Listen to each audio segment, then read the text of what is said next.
listening to The Smoking Section, powered by Symphonic. All right, here we are, season 5, and I'm excited to have here. We have mutual friends who's going to be on this season. She doesn't know it yet, but she's going to be on this season. Good luck with that one, man. You might want to change your podcast to wine. Hey, it will happen. It will. It will happen. Our friend Lexi Wilson. But no, I have here up-and-coming artists who I am thrilled to talk to because I am a huge fan of his songs. Huge fan. Like, it's really, like, if you haven't listened to country look good on you, you're crazy. But anyway, Frank Ray, how are you doing, sir? I'm doing well, my friend. How are you? I'm doing well on this nice. We had snow last week, so I'm glad to see the sun out. I'm really over this cold weather. I'm not a cold weather person. Oh, me either, man. If you've seen any of my music videos, you can tell that, right? Yeah. I like the tropics, man. I like summertime. I like the beach. I love to hang out. Right. Chill outside. I cannot do this cold stuff. Yeah, I can't. I'm not about it. Everyone, because I'm from Philly, so everyone looks at me like, well, you should be used to it. No, you're right. I should be used to it. And I am used to it, but I hate it. Right. Yeah. I hate it. And it's okay to hate it. I just hate the cold. I'd rather come from the West Coast or from Florida or someplace. I've got full blown hunting gear that I put on when I need it. Like when I lived back in New Mexico and I'd go up in the mountains or something, it'd get pretty cold up there, especially January, February, And so I have like full blown coveralls and just decked out. And I won't go outside unless I put all of that gear on, and then I'll go outside and talk. And even then I won't stay out very long. It's good Lord. It's one of those things, man. Everyone looks at me like I'm crazy because, some people get by with just a scarf and a beanie. Not me, dude. I need the full get up. See, I can get by with a scarf and a beanie. Now, my grandmother and my mother look at me as I'm crazy when I do that. But I can get by with just a scarf and a beanie, even though the cold down here is a lot different. It's a lot colder down here than it is in Philly. Yep. Mainly because I think it's the humidity down here that just makes it a little colder than normal. Mm-hmm. That we don't have in Philly. Look at that. What kind of cigar are you over there smoking? Dude, this is one of my favorite sticks. This is a Flor de las Antillas. Ooh. It looks kind of like this. I don't know if you can see it here. Yeah. But this is so smooth, man. It's really good. One of my buddies back in New Mexico turned me on to it. And it was just one of those things that I had never heard of. Flor de las Antillas. You hear about your olivas or your macanudos, or you hear about your Romeo Julieta. I mean, you hear about all those. Drew Estate. Mm-hmm. And this is one that I'd never heard of, Flor de las Antillas, and it really stuck on me. And the really cool thing, see, I put this band on it, just a little ribbon that it comes with at the front. Oh, wow. And it's very, it's just like this really shiny, shimmery kind of crimson looking ribbon. So if you are ever looking for it and you're ever wondering if this is the one, look for that ribbon. This is it. We need to we need to get together then in person and smoke. We're doing this through Zoom. Obviously in the middle of a pandemic here, guys. Still, we're doing this through. Huh? We've been saying that for 2 years, man. For 2 years now. For 2 years. Yeah. 2 years been saying we're still in the middle of a pandemic. But we have to do cigars because we normally do it in a cigar shop, normally. And we're normally smoking some. I got tequila here. Got some tequila here. I didn't bring a glass out, but I've got plenty of tequila here. Let me show you some of mine. Yeah. This is the good stuff. If you've never had this, that's my job, man. It's just to turn you on to everything. Please do. Called Cantera Negra tequila. I've never had that. It's very, very good. Very good. This is the añejo. They make a bunch of different variations. Extra añejo. You got the silvers, you got the reposados, and stuff like that. But the añejo is very good. super smooth. It doesn't give you that, when people think tequila, they think of that well stuff they get at the bar, and they just make them cringe. This stuff is not like that. It's intended to be enjoyed like you would any other bourbon or whiskey. Have you had the Dwayne Johnson's Terramana? I have, man. I might be an unpopular opinion, but I'm not a big fan. Really?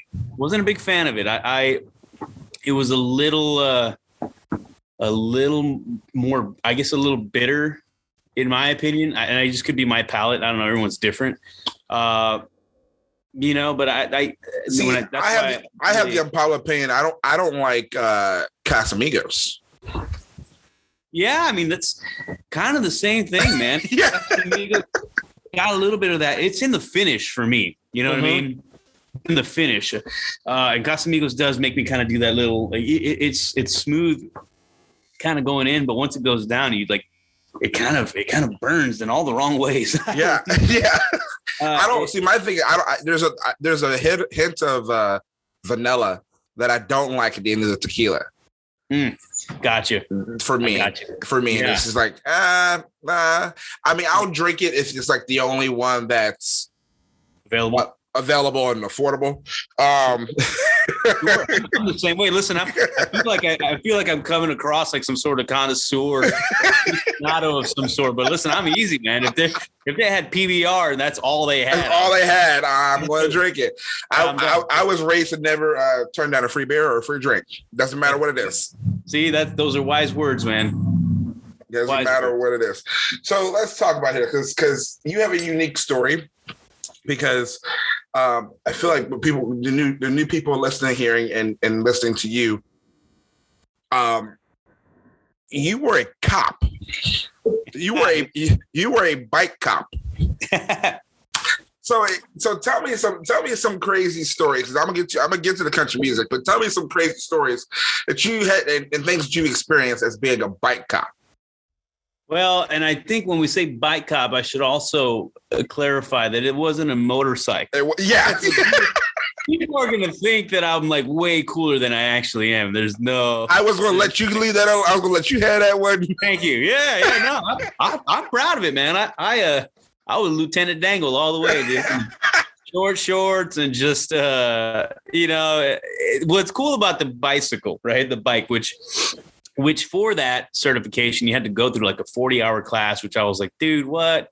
40 hours to class to learn how to ride a bike? Like, I know how to ride a bike, but they teach you different things. They teach you how to shoot off of it, right? Dismounts, shifting within gears. There's just a bunch of stuff, driving to different terrains. It's pretty cool. Out in the desert, New Mexico, you kind of go downhill in these mountains, the Doniana Mountains over there. It was really fun and really actually quite intense for a bicycle class, but it was cool, man. It was something that you're a lot more stealthy than you would be rolling around in your car or a motorcycle or whatever.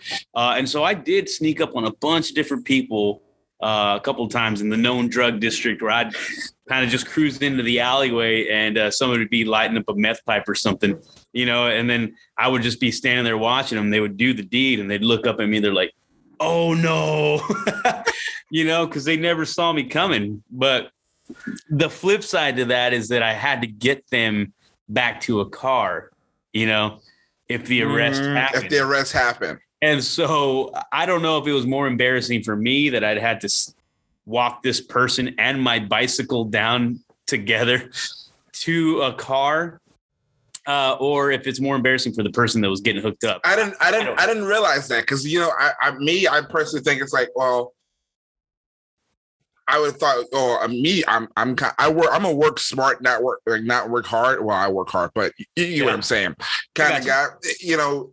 So it's like I would have been like calling like a partner up, like, hey, I need a car to come get this. Well, that's what I would do. But sometimes, like especially getting through like an alleyway that's packed or whatever, just different ways you can get there. Especially like landmark wise, it was easier for me to be able to say like, hey, I'm outside of Hillrise Elementary, as opposed to right. Hey, make a right, and then right before you get to there, like hang a left in that alleyway. Especially if there was just somebody backing you up. So that did happen, but it was easier landmark wise to be able to direct an officer to an easier location. We just go and then hook the guy up, take him to booking, and I'll be right there as soon as I ride back to my car. Goes right back to my car. Yeah.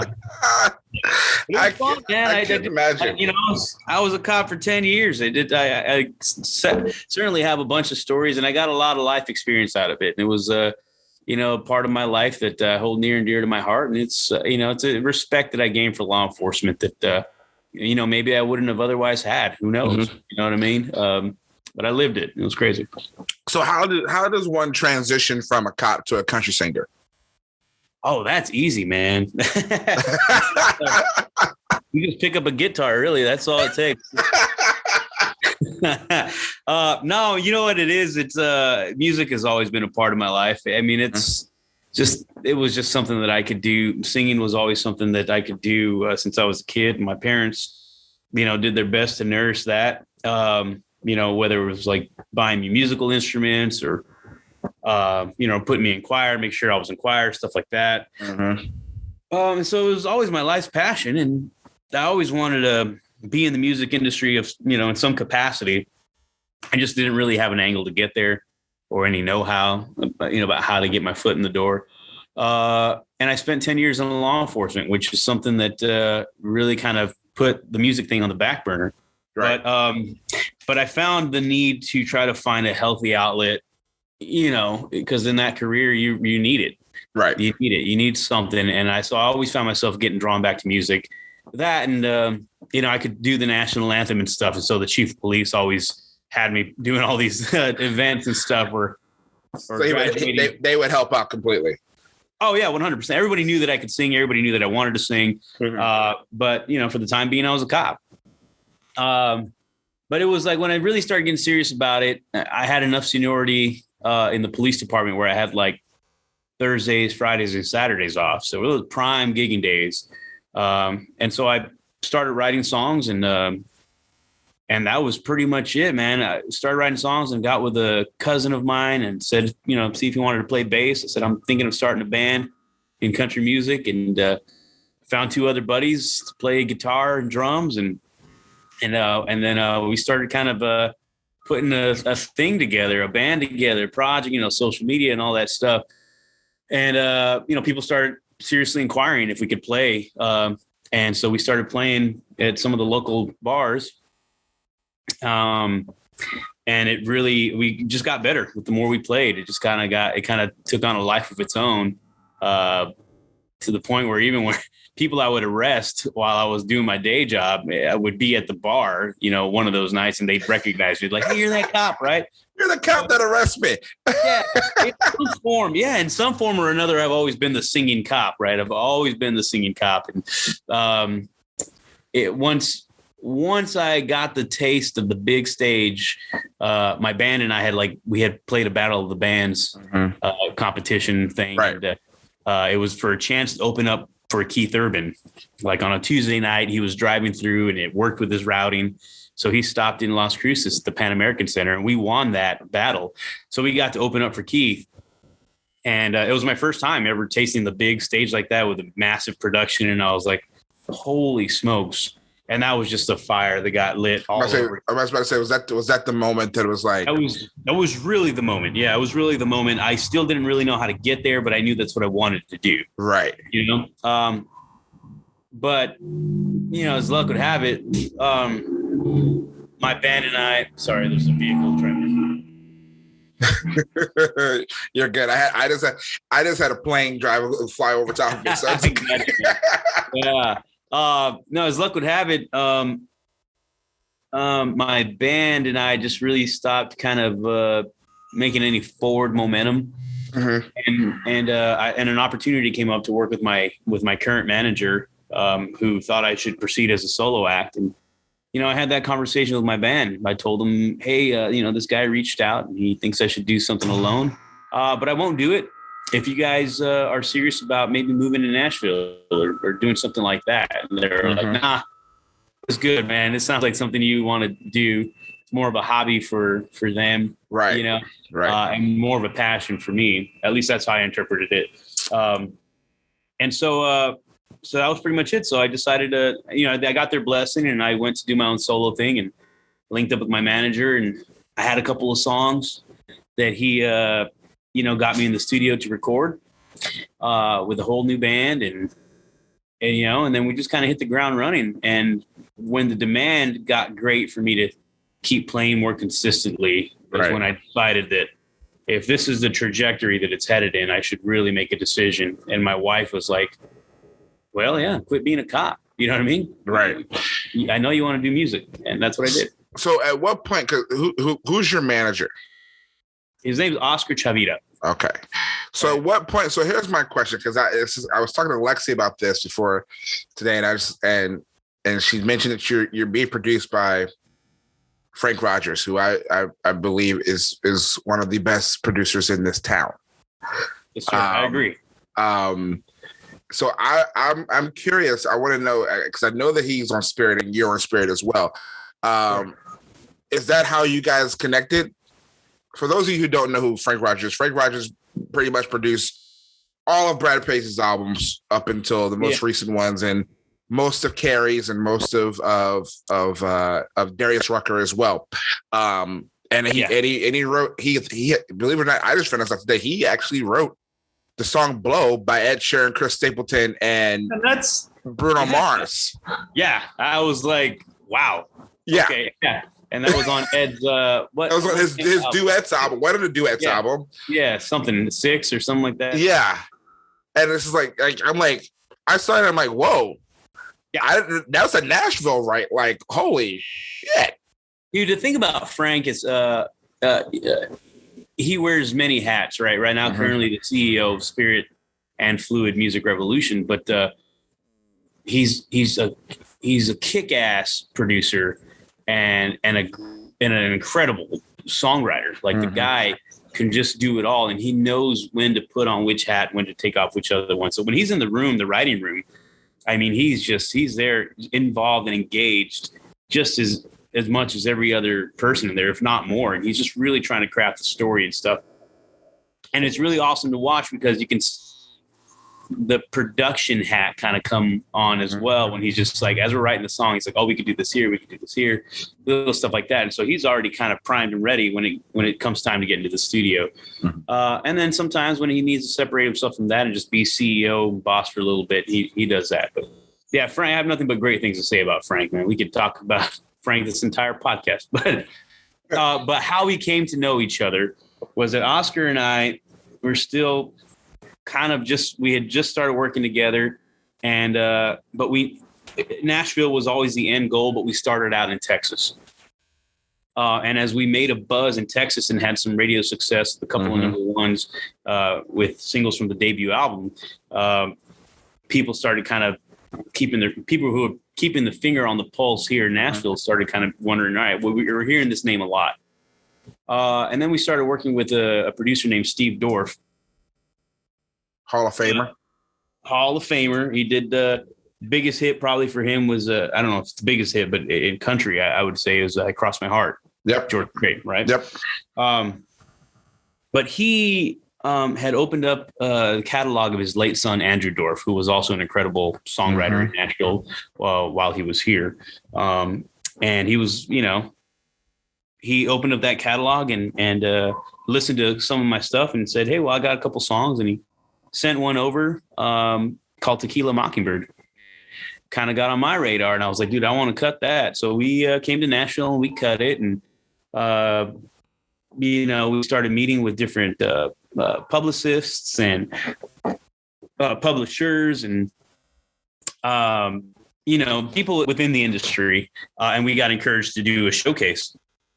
And so we did it. We put a showcase on, and Frank Rogers, the way he tells the story is that usually those things find their way to the garbage bin of the email system because they get so many of them, right? Unless there's something that interests them, something interesting pops up, then they'll click on it. And apparently Frank had 5 minutes to kill that day, and he likes the name Frank, and he saw my name. So he clicked on it and he was like, oh, there's a showcase going on. This guy sounds interesting. I'm going to go check him out. And he did.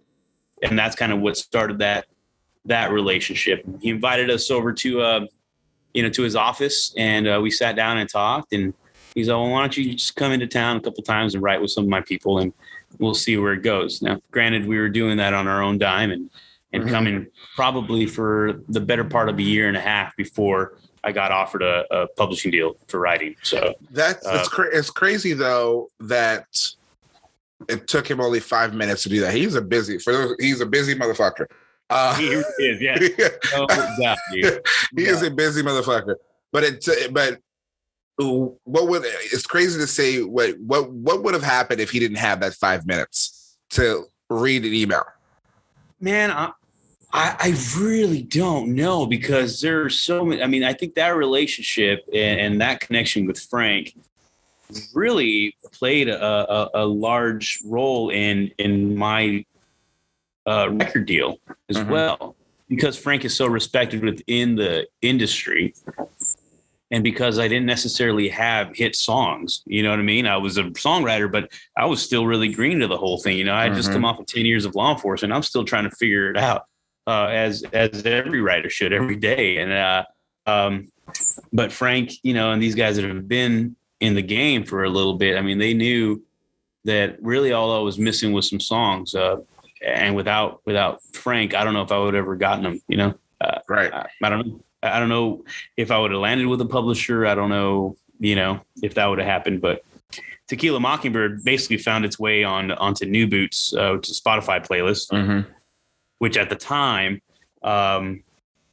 before all the viral sensations of the TikTok and this and that, was really hard to do, especially as an independent artist. And so, you know, the VP of A&R over at Broken Bow came across my song and, you know, clicked on my profile and stuff. And we just like, and she just called Oscar out of, you know, cold called him and said, yo, everything that's come across the New Boots playlist, or everything on the New Boots playlist at one point has come across our desk, and we know it's coming. You guys are the only ones on there that we have never heard of. What's your story? Where are you coming from? And so that relationship started. And again, I think because she had such a great relationship with Frank and vice versa, the pieces were there for us to be able to do something special. And so, yeah, again, I don't know. I go back and I think about this all the time, man, because it blows my mind how quickly this whole thing is sort of surfaced, you know, and had I never linked up with Oscar, you know, I'd never get that debut album that got started in Texas thing. You know, and Oscar's has been my partner from the get-go. We've built this thing from the ground up. And, you know, I just kind of go back, and had I not met the people in my life at the time that I met them in my life, I wouldn't be here. And it's absolutely crazy to think about. What are we smoking? Weed? No, these are cigars. That's what it is. I got to double check. Yeah, got to double check. Hold on. I'm getting deep. Yep. So I want to talk about, because you're not just Frank Ray the artist. You're not just Frank Ray the former cop. You're Frank Ray the dad, the Frank Ray the husband. Yes, sir. Your wife Emily. You got two daughters. Yes, sir, I do. Okay. One just graduated high school. She's about to in May. Isn't that crazy? Oh Lord, time flies, doesn't it? It does. And people always get the comment like, "Oh, you look too young to have an 18-year-old." And I was just like, "Well, I came from a small town. That was." And what can I say? As soon as I figured out what to do with it, that's what I was doing. But so clearly, there your pride and joy. That is hands down. You know, that your family is your biggest award, your reward in life. Crown jewels, man. They are the best thing I've ever done. Yeah. So what's it like being in the Ray family?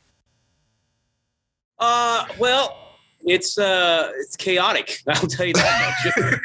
It's chaotic, man. My schedule, my wife, God bless her, man. She has had to endure a lot as all of this has progressed in music industry. Time, it is going at lightning speed, even though it sometimes doesn't feel that way. It is moving at lightning speed, and we've had some big life changes, man. And it takes a strong partner to be able to hold the fort down, so to speak, and not know whether I'm going to be home for the anniversary or if I'm going to be home for birthdays or recitals or things like that. All these important things that some people can have with a normal schedule. So it's a lot, man. We've moved a bunch of stuff. We've made our Thanksgiving. We've celebrated Thanksgiving some other times prior, like the week prior or the week after, something like that. We make our own holidays when it suits my schedule. That's pretty. I was going to say, how many birthdays have you missed? A couple, but I don't know. I don't necessarily know that I wouldn't say I missed them because we still celebrated them. Yeah, right. Yeah. The actual day of them. Like the celebration is a whole different story. You're there for the celebration. That's really all that matters. Because that is paying for everything, But I've missed a couple, man. I've missed a couple. I've celebrated my anniversary on the day that's not my anniversary. Things like that. My wife's birthday is actually coming up here pretty soon, and I'm hoping that nothing comes up so that we can celebrate it together. But at the same time, I got to prepare. I prepare for the worst, and that's when they get a better present, right? Yeah, exactly. But what's crazy is that even though it is chaotic, man, it's a beautiful mess. You know what I mean? It really it's awesome with the success that we've had in the career, and my wife gets to celebrate all these victories with me. You know what I mean? All these things that we get to do, like this, this lighter that I used to stoke up this thing. It says Frank Ray, Grand Ole Opry, November 6, 2021. Like that was a big, big moment. And my wife got to be there, man. It's, pretty cool. And, God willing, if things keep going well and we ever find ourselves at the CMA red carpet or ACMs or something like that, man, she's going to be right there on my arm. And I'm really, that's the really cool stuff that we get to be a part of. You know what I mean? As chaotic as it is, it's all for something that we're building that's so big and makes a lot of people really, really proud that I'm excited to be a part of. And so how was the childhood for you?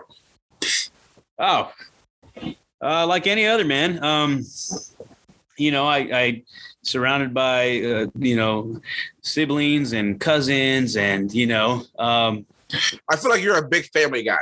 Meaning that you had a very large family growing up. Oh yeah. Oh, I'm Mexican, bro. We we make babies. Okay. Fucking like rabbits over there. Look like rabbits. Yeah, that's it, man. That's what we do. But yeah, man, and I don't want to say that it's something that's exclusive to the Mexican culture, right? Because right. Obviously, a lot of people have their their love for family and stuff like that. But it is for some reason. I mean, that's just the way we're raised, dude. Like family is everything. Even when things are going bad or whatever, you're having it out. Like it's all family. At the end of the day, that's all you got, man. If this music thing crashed and burned tomorrow, like I still got my family. You know what I mean? How many siblings do you have? I have an older brother and 3 younger sisters. The fact that your face made you like you had to think about that for a minute. Yeah. Oh God, I know, man. Well, 2 of my younger sisters are from my dad's second marriage. Okay. But I have a lot of cousins too, and I look at them like brothers. Yeah. So you had to really like count down, like how many do I really have? Exactly. Yeah. Who's immediate? But yeah, man. But it's crazy, man. I had a great childhood, man. I'm loved by a lot of people, and I love a lot of people, and it's just you feel that love, and everyone's always known that I could do the music thing, and everyone's always everyone's always encouraged that. And it's just been really awesome to see it kind of blossom into what it is today. It's been pretty cool. So musically, who's influenced you? Oh man, because I heard through the grapevine that you were a huge Selena fan. I am. I'm a massive fan. I love Selena, dude. Like that was actually my first real crush. You know what I mean? When I first started thinking about that, I was like, "Whoa, who is that?" And she's dancing, it's incredible. But yeah, I mean, Selena was one of those iconic, rare icons that comes through that really goes through, and really has an impact across different platforms, and that's really empowering for any aspiring artist. Whether it's a male or female or whatever, you're just like, dude, I want to do that. You know what I mean? I want to be singing at the in Houston, you know what I mean, at the Astrodome, just putting on that kind of a concert with that many people singing back your songs. But in the Mexican world, that I had, the late Vicente Fernandez was a big influence of mine. Was probably he's the Elvis of mariachi and ranchera music. You know what I mean? But I grew up in the 90s, and obviously like more the late 90s, early 2000s. I was listening to a bunch of Usher and Boyz II Men, the TLC. Man, I got a bunch of different influences on that front. And then on the countryside, man, I've shoot, you name it, dude. I love everybody in country music. Country music has always been, to my core, the music that I've been more attracted to, the strongest.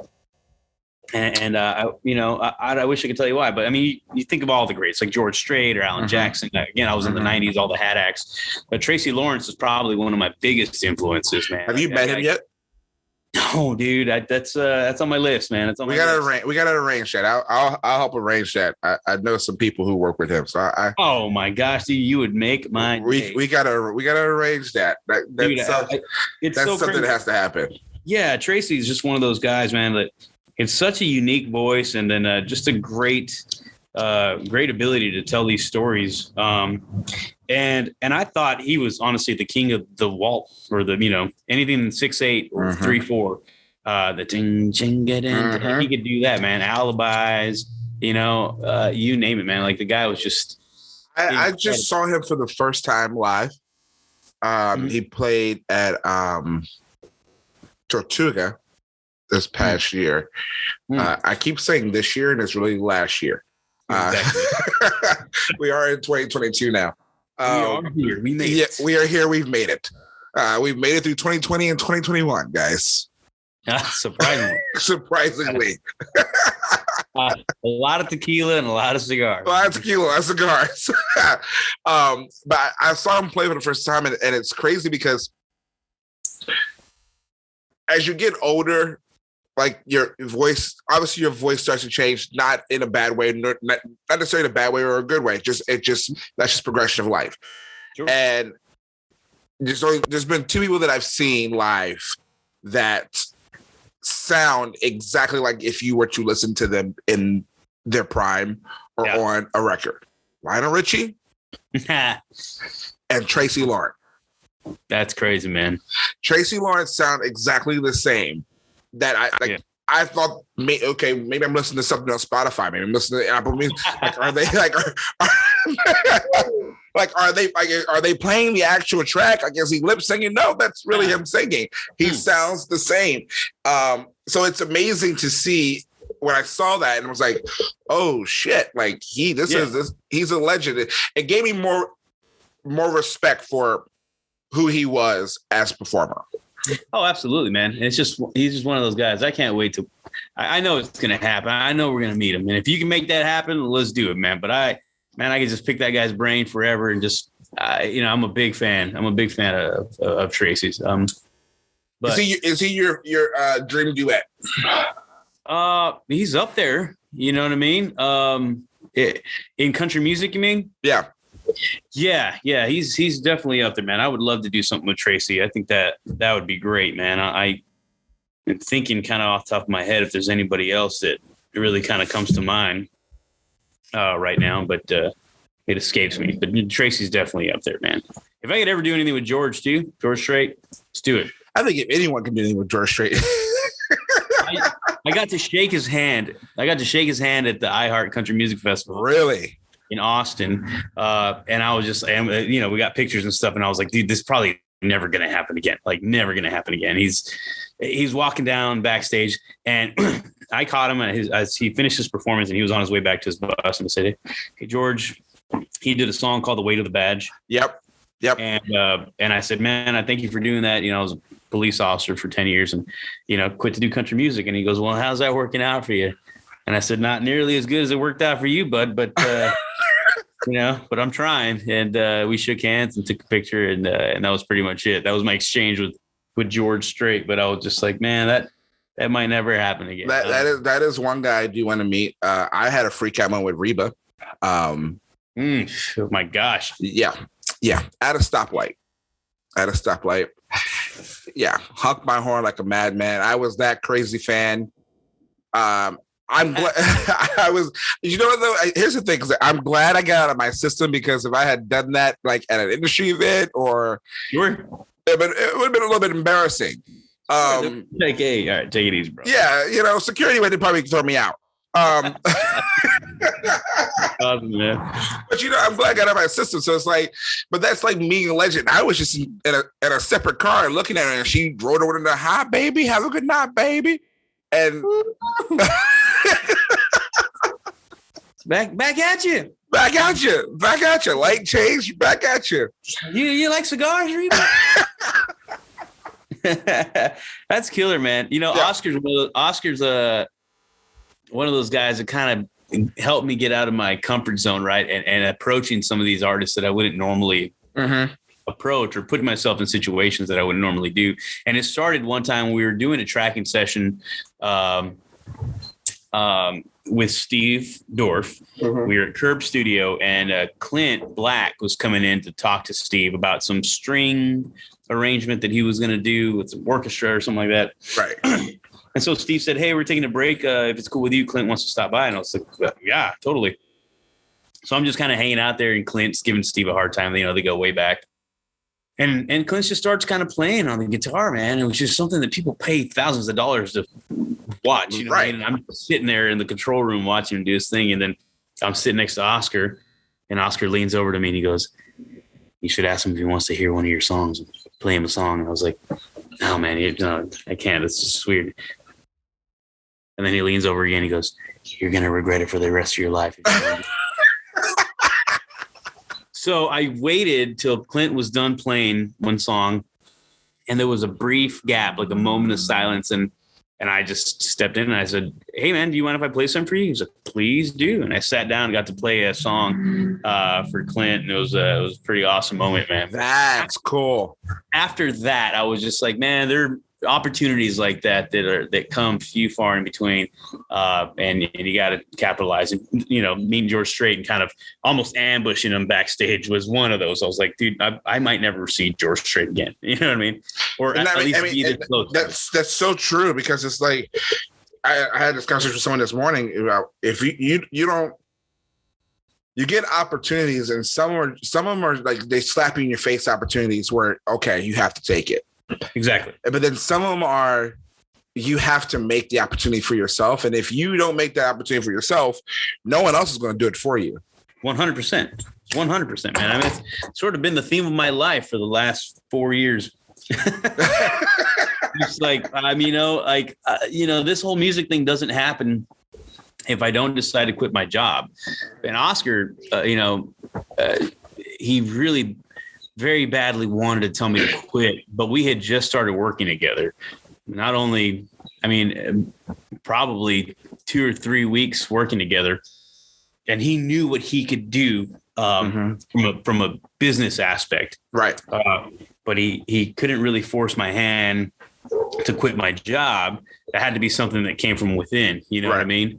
And the first time I talked to him about it, I said, "Hey, man, I'm thinking about quitting my job." And he's like, "Man, I can't tell you. I've been waiting to tell you that for a couple of weeks." You know what I mean? But, I can't, you have a family to support, and I can't promise you anything. I can't promise you X amount of dollars in your pocket. I can't promise you steady gigs. Like, this is going to be an investment. It's going to be a risk, and it's got to be something that you're willing to do.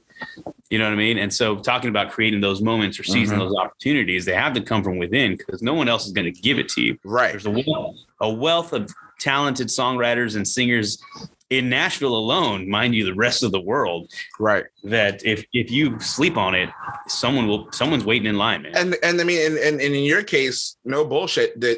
No bullshit in reality is that if you were to fall flat on your face at that point in time, you can always go back to being a cop. Exactly. I mean, that was in my mind. That was the justification for me doing it. Now, you granted, can always go back. Yeah, granted, I was just like, I need to dive in. I need to go all in, because if I don't, I'll have this little nest egg or something, that I feel is a safety net. And I was just like, man, I'm just gonna quit. I'm just gonna do it. You know what I mean? Right. And that's what it was. You took the job. You took the job, and your parachute came out. Now you're flying high. Certainly feels that way, man. I'm waiting for my feet to hit the ground.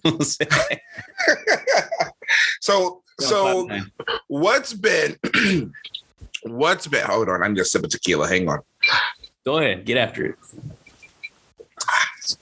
Okay. What's been your biggest reward behind this? Behind everything, besides signing a deal, because obviously that's a deal. But what, in your mind,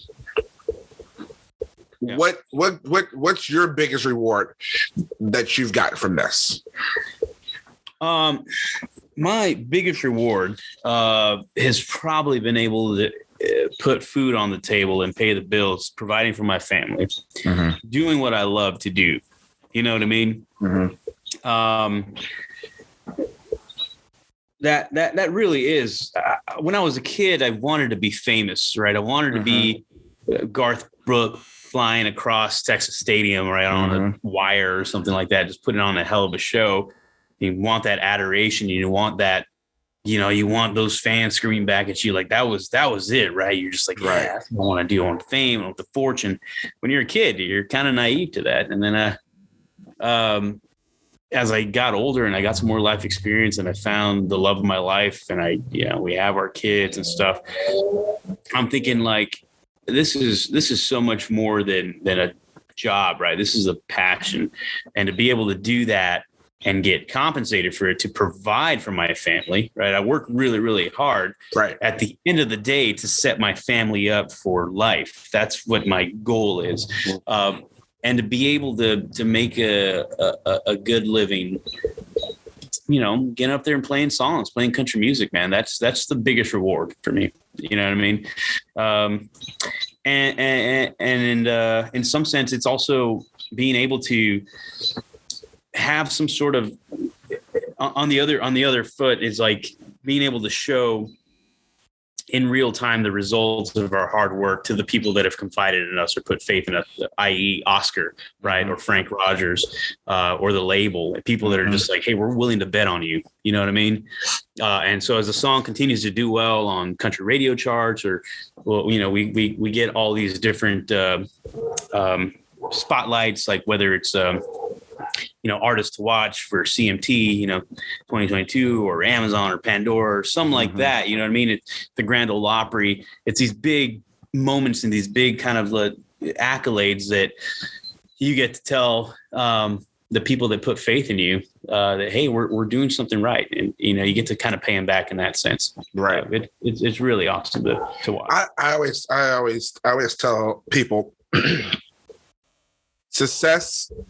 the success and the hard work, the results of the hard work is a thank you to everyone who's supported you and a fuck you to everyone who told you no. Yeah, man. I'm not above saying that, man. It really is. There are a lot of people that doubt what you do. And I've been fortunate enough to have the support of a lot of friends and family. And I'd be lying if I said everybody thought I was making the right choice. Some people were just like, you're out of your damn mind, boy, if you think you're going to quit a steady gig and go and busk on the streets in Nashville or something. But and on that, even on the industry side of things, you know what I mean? I would never say who, but there have been a lot of people that close the door in my face and just thinking like, hey, we don't have enough bandwidth for you, man. So here's my question on that, because this is because I've asked previous artists about this as well, and I know how it is for me being a minority in country music. So have you had the door slammed in your face because you're a minority? Has that ever been a reason for you? I've never felt that. Okay. Has it ever been told to you? No. Again, I can't speak for what people, Right. outside of that. I always have, like, that's always kind of my first inclination when something like that happens. But then part of me is also thinking just like, well, I don't know. Maybe I'm just I'm overthinking that. It's nothing's ever been said to me blatantly, which makes me feel like I'm being discriminated against or anything like that. Right. But then but damn, man, you gotta be honest, right? And I'd be lying if I said that the industry wasn't saturated with Caucasian artists. You know what I mean? Right. Be it male or female.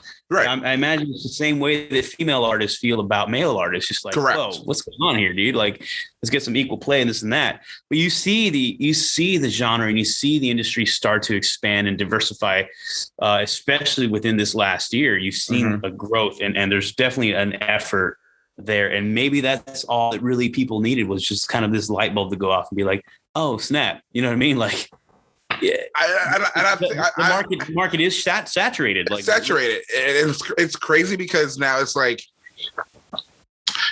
I totally agree with you because I think that now when you call someone out, I think what I think is that it's been I'm going to so get in trouble for saying this.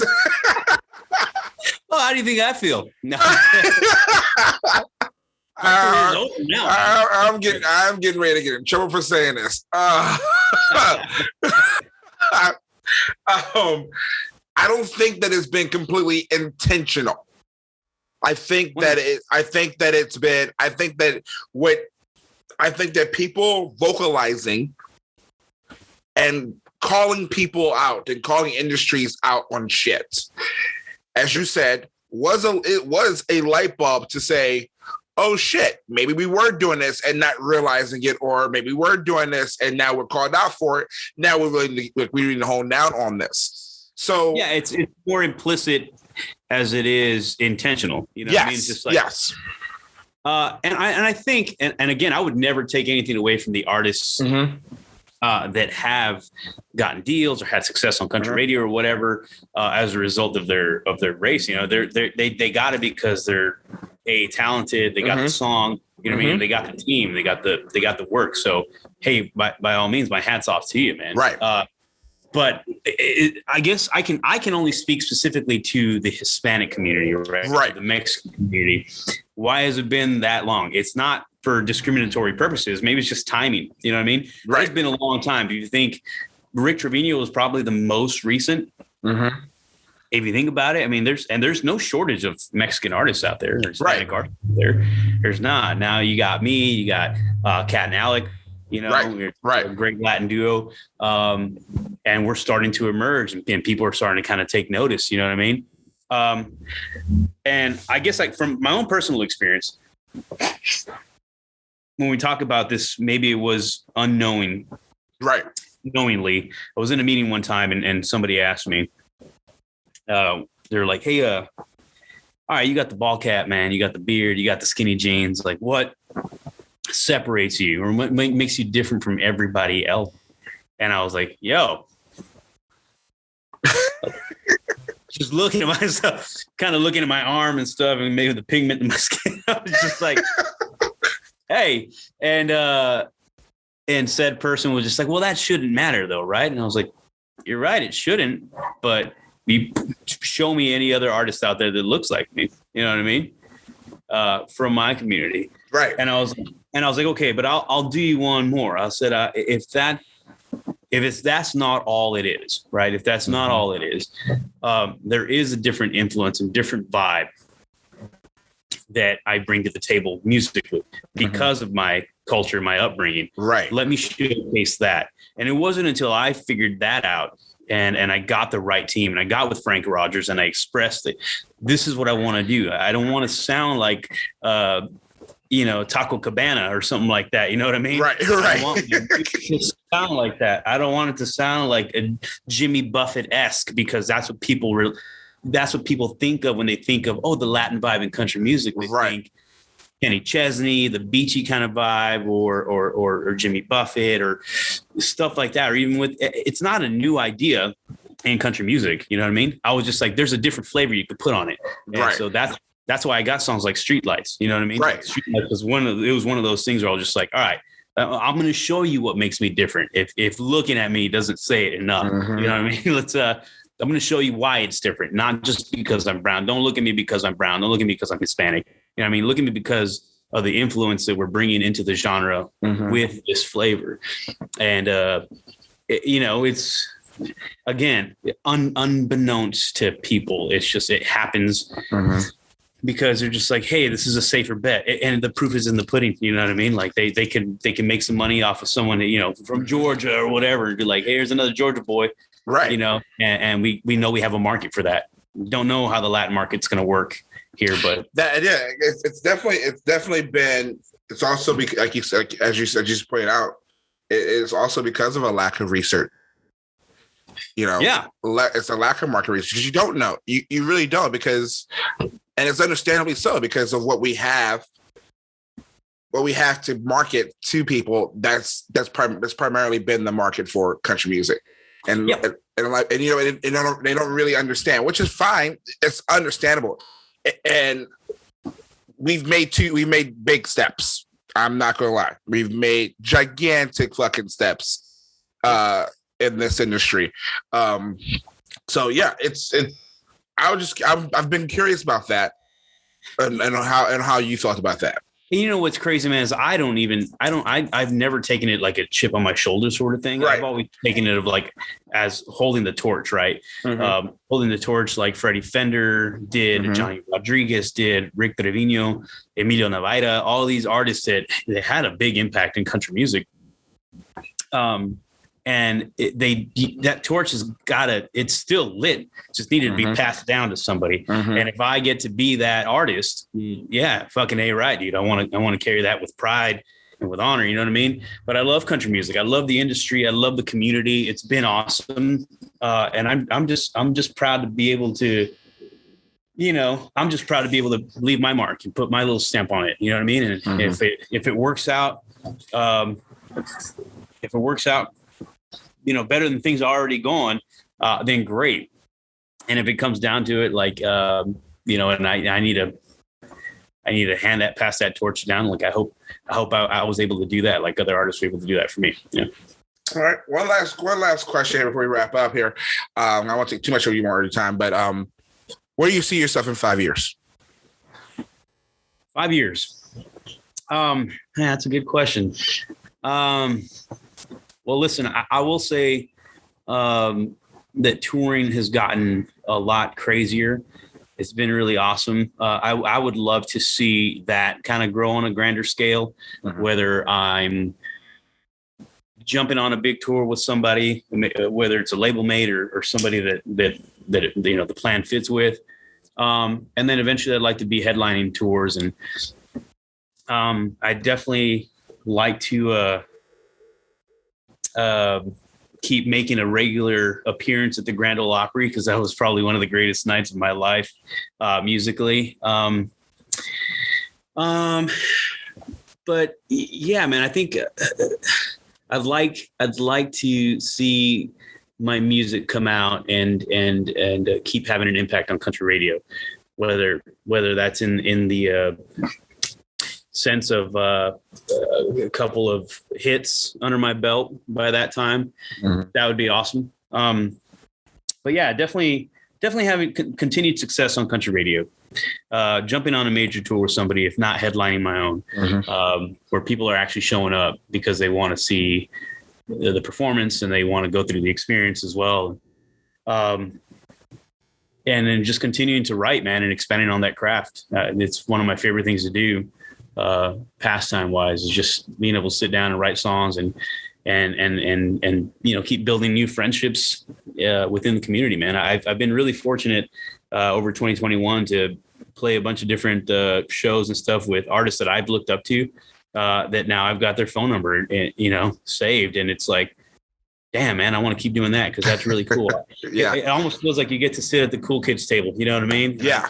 I'm really looking forward to those relationships and just building more friendships and making a mark in country music, man. Well, you're on your way. You're on your way to doing that, sir. You're on your way to doing that. This has been super fun, man. I hope we get to do it again. If you're, we're gonna definitely do it again for sure. Yeah, we ever want to do that, but things like this, it's really fun and chill, man. It's really. We'll awesome. do it in person next time.